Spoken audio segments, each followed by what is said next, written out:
Okay, hello, this is Chang Seo-pong from Korea University. First of all, I'd like to express my deep appreciation to Professor Jeong-jo for having me here.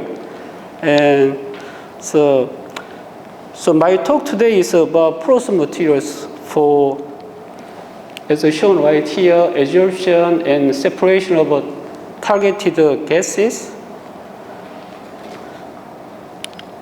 Okay, so focus in this talk is going to include CO2 capture and ammonia adsorption, ethane separation, because these are some important gases in the industrial and environmental sectors.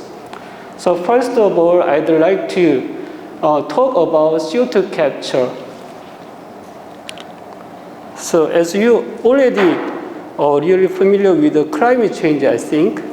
So this morning, I checked the killing curve, so which is measured in, so right here, Mauna Loa Observatory located in Hawaii. So they report, so every day, the CO2 reading. So this morning, when I checked through the internet, the CO2 concentration in the air is 421 ppm. So it reminded me, so 10 years ago, I started to study CO2 capture. So at that time, I used the simulated air concentration around 390 ppm. So compared to the previous one, so you can see 30 ppm actually increased. So I can feel it. So how much now the CO2 actually emit to the air. Okay? And then, so before the industrial revolution, atmospheric CO2 concentration is constant like this. But after the industrial revolution, you can see skyrocketing, right, in CO2 concentration. So now we are here. So we don't know actually where actually this curve so reach it. So as the time goes on, so we all have to get warning sign from this killing curve. So the spelling killing is not killing, but I think it looks like a killing to me. You're going to die in near future. I don't know, but yeah.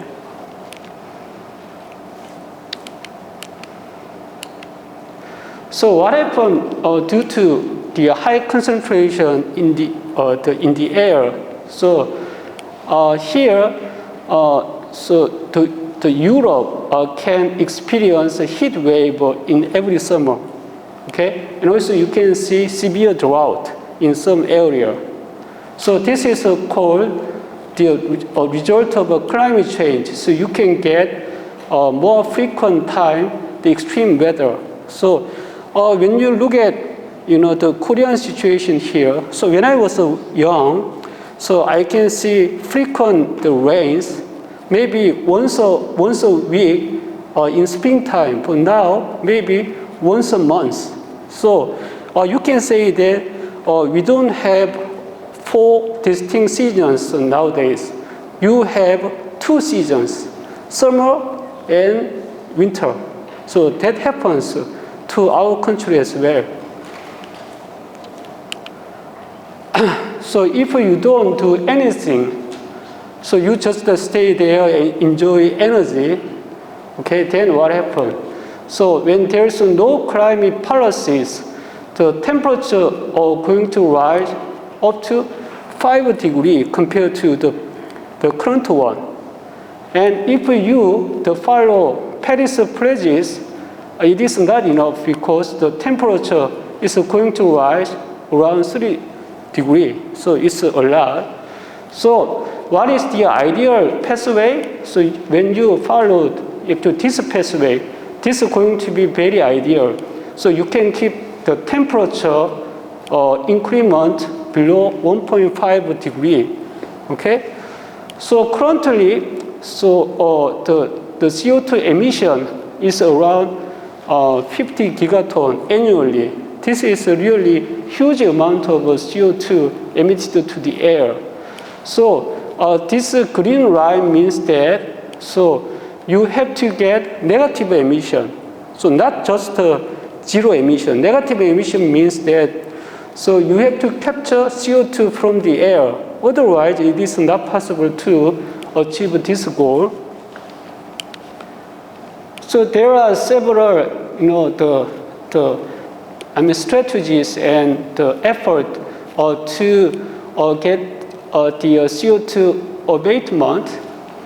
Okay, here the big contributions maybe from like electric savings. Maybe you can just use the steps instead of use the elevator. So in this way, you can save electricity. And then you can use renewable energies, wind and solar power, okay? So it contributes to the 2030, the portion among, CO2 abatement, the strategy. So in this actually slide, I want to mention that, okay, CCS, this is abbreviation of carbon capture and sequestration. So CCS technology is actually required to contribute 17% CO2 abatement plan. So even though CCS technology is just a temporary one, but still, actually CCS technology is one of the strategy to be implemented for actually targeting this value. Among many, the strategy to capture CO2, I'm going to introduce one of the most advanced capture technology here, post-combustion process. Okay, the fuel and air come in combustion chamber to generate power, and then you can get the flue gas. So thing is that you have to capture CO2 out of a flue gas. The flue gas contains many molecules. So here you can just focus on nitrogen, CO2, and water because it contains the most portion of flue gas composition. So to the selectively capture CO2 right here, it is easy to, think the base can be used as the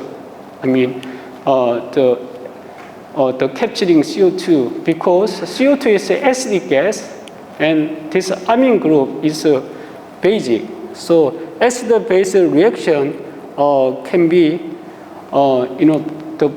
the proceeded. So in this case, so MEA, for example, is one of the most advanced, the solvent for CO2 capture. But in this case, you have to put 70% water. Okay, so actually you have to reuse MEA solvent. So actually to do that, you actually heat the MEA, the solvent, up to 120 degrees. So this kind of process is required over and over. So this means, so you need to have a very high regeneration energy because water it has a high heat capacity. Okay. In this field, regeneration energy is one of hot issue to be addressed because the energy input need to be minimized to make it happen. Okay, so how can you do that? So you can use a solid adsorbent instead of the solvent.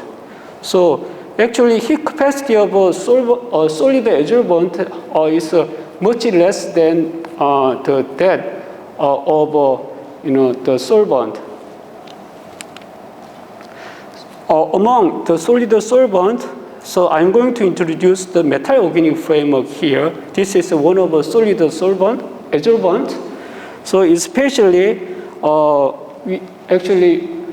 are interested in the structure of MAP74, because, so as shown right here, actually this material has one-dimensional hexagonal channels like this, and also actually you have a high density open metal site at each corner of a hexagon.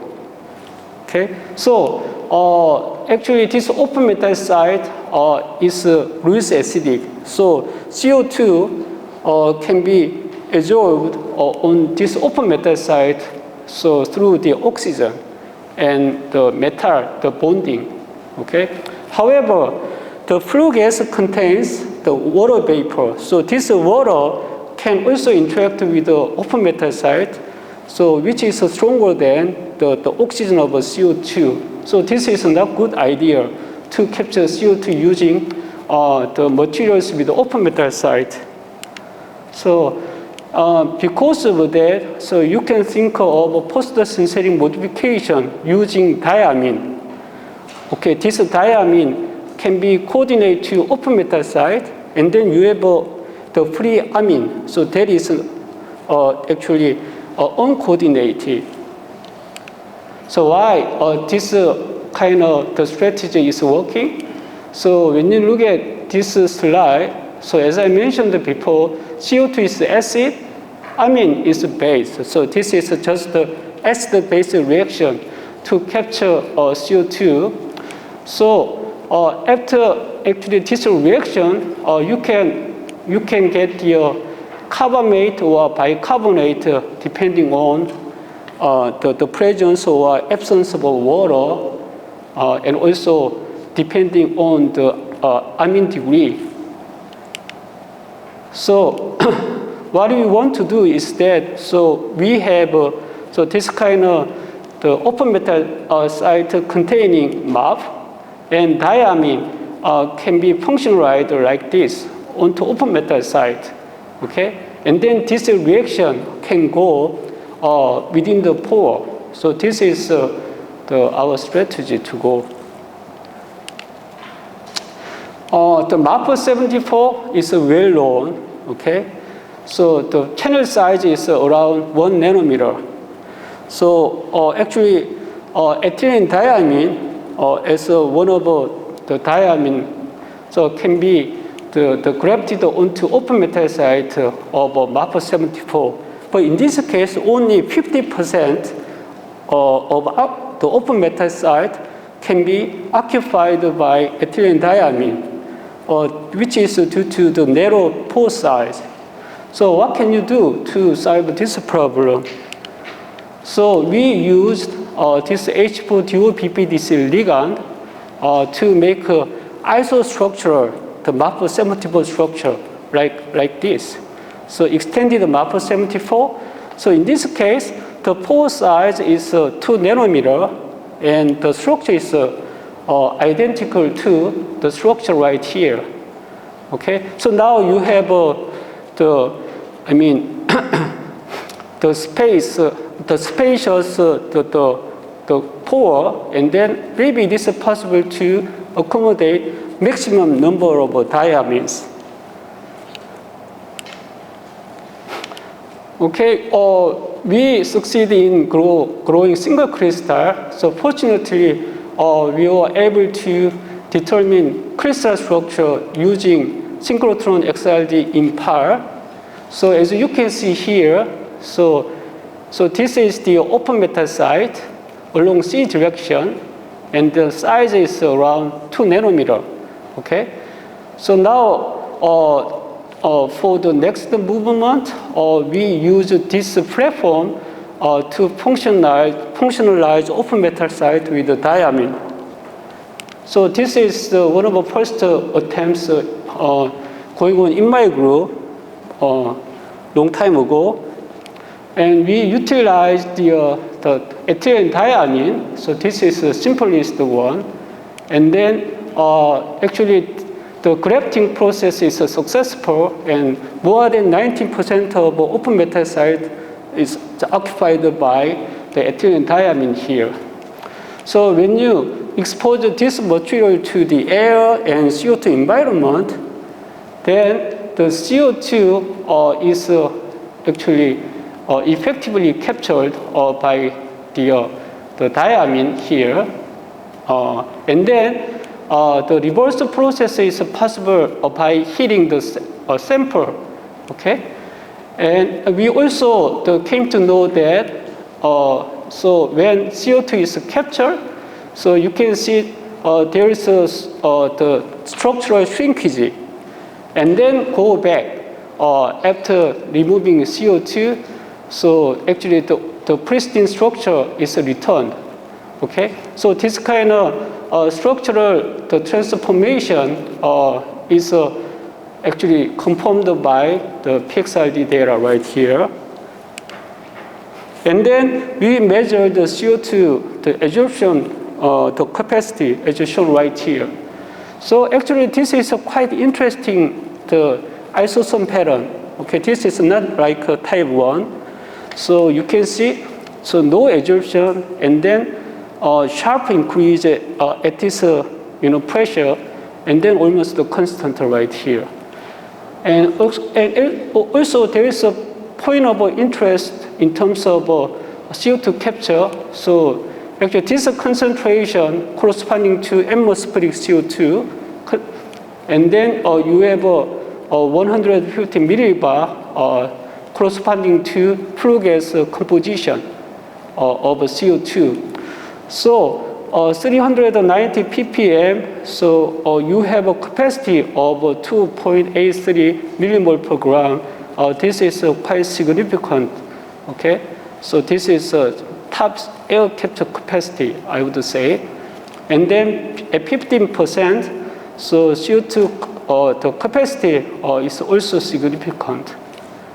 So as we the expected, so diamine, here ethylene diamine is successfully grafted onto the open metal site, so almost the 100% occupancy. And then CO2 capacity amount, CO2 adsorption amount is also quite significant.